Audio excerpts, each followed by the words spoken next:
Lalu apa? Pak Ganjar Pranowo, Pak Mahfud MD memenuhi 3 syarat sebagai pemimpin. Saya sebagai ketua umum partai, karena rule of the games dari pemilu itu kan partai yang harus memilih calon. Nah, ini kebetulan calon ada 3, dan saya ditugasi oleh Kongres Partai sebagai ketua umum untuk memilih nanti calonnya. Nah, saya selalu lihat-lihat mana yang bagus ya. Oh ini, oh lihat lagi.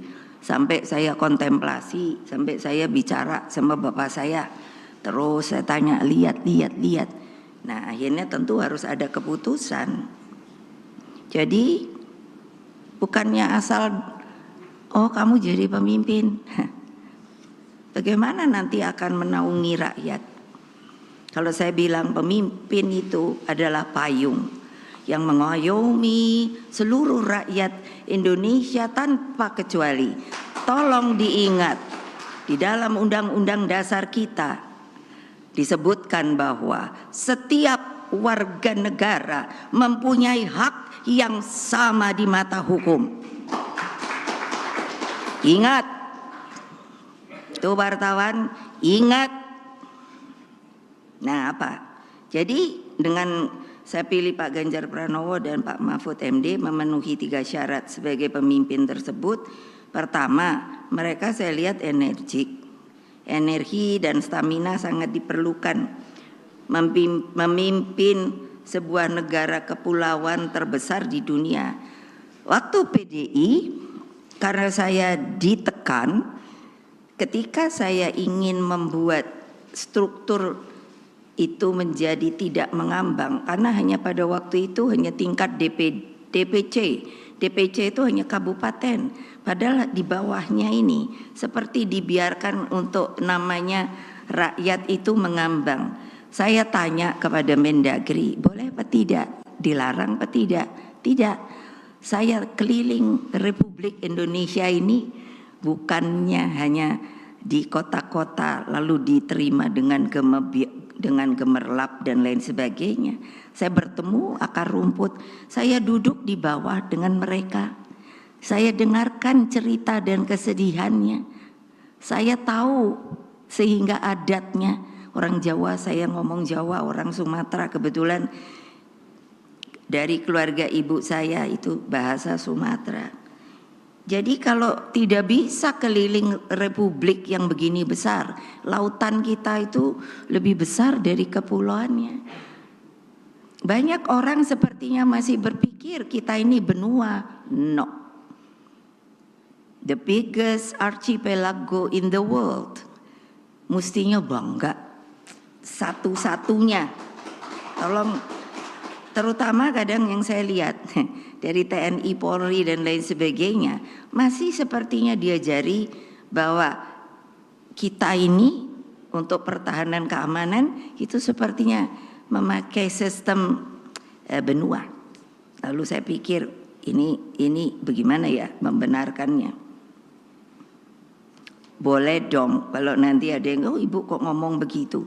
Jangan lupa saya presiden kelima, saya pernah wapres. Jadi saya ngerti tata negara, tata pemerintahan. Gitu loh. Jadi apa? Adil. Orang harus menanggapinya. Capek loh kalau mesti bener keliling Indonesia sampai kampung-kampung gitu. Tapi enggak apa-apa. Saya senang aja. Kedua itu beliau cerdas. Lah, Pak Ganjar itu kan kader, jadi udah saya liatin. Semua kader saya nih saya liatin kok untuk kaderisasi. Memang harus gitu. Ada yang mengatakan, katanya kenapa kok disebut kader? Ya emang kader, itu persoalan saya. PDI Perjuangan, saya enggak tahu lain partai. Jadi cerdas, lalu baik, dan yang paling penting berempati pada wong cilik.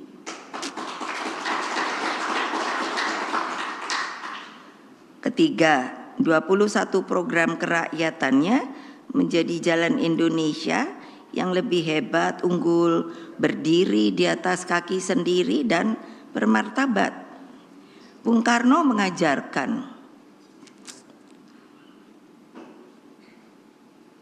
kita ini setelah merdeka, dan banyak yang tidak mengetahui sejarah dengan benar, dimanipulir, terutama ketika pemerintahan rezim Orde Baru. Tidak mengatakan sejarah itu dengan sesuai dengan sejarahnya. Nanti kok ibu bisa ngomong gitu? Loh saya ngalami kok. Kenapa? Lah, kok Pancasila dimanipulir?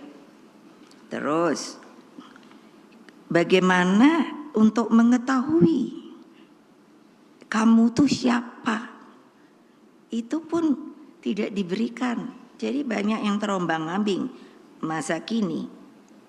Nah, kalau saya memang berkeinginan, Pak Ganjar saya tanya dulu, kamu kalau saya tugasi, nanti marah juga kalau orang bilang ditugasi. Memang saya harus menugasi, beliau kader.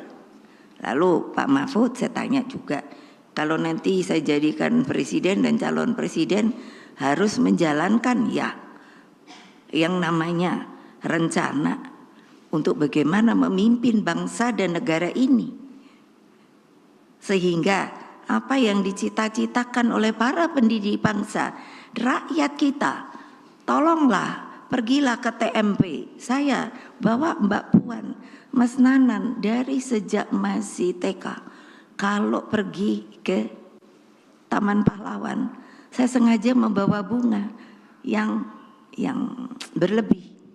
Saya bilang pada mereka, setelah keluarga kita tabur bunga, kamu cari nisan-nisan yang tidak bernama. Saya paling jengkel kalau orang mikir, oh ya sudah Bu, kita sudah merdeka ya merdeka.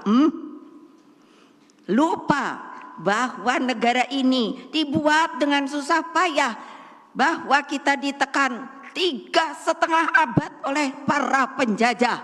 Lalu sekarang para elitnya, orang-orang yang sudah berkelayakan, melupakan yang namanya akar rumput, yang namanya wong cilik, yang masih sengsara, yang tidak berkeadilan. Sekali lagi saya katakan,